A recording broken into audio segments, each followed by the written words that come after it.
पसंद बा। आज इतना टाइम बाद हमरा के मौका मिलल है और एजा आके बहुत ही खुशी हो रहल बा, काहे कि नया साल के मौका बा। और आप सभी जानते हैं, जितने भी लोग मुझे जानते हैं, आप सभी को पता है कि मुझे काशी से एक विशेष प्रेम है। इस शहर में कुछ बात है जो मुझे हमेशा यहाँ लेकर आती है।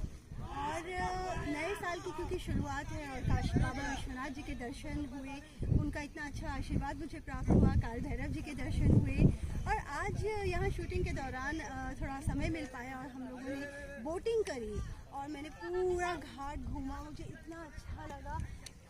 बहुत बहुत खुश हूँ यहाँ आकर और बाबा विश्वनाथ जी से प्रार्थना करती हूँ कि सभी पे अपनी कृपा बना के रखें, सभी लोग खुश रहें, दुनिया में बहुत ज़्यादा पॉजिटिविटी आए, सारी प्रॉब्लम्स दूर हों, सबका स्वास्थ्य अच्छा रहे। और ख़ास तौर पे मेरे चाहने वाले, मेरे फैंस, मेरे फ्रेंड्स, मेरे well wishers, my family of course, सभी लोग बहुत ही खुशहाल ज़िंदगी जिए।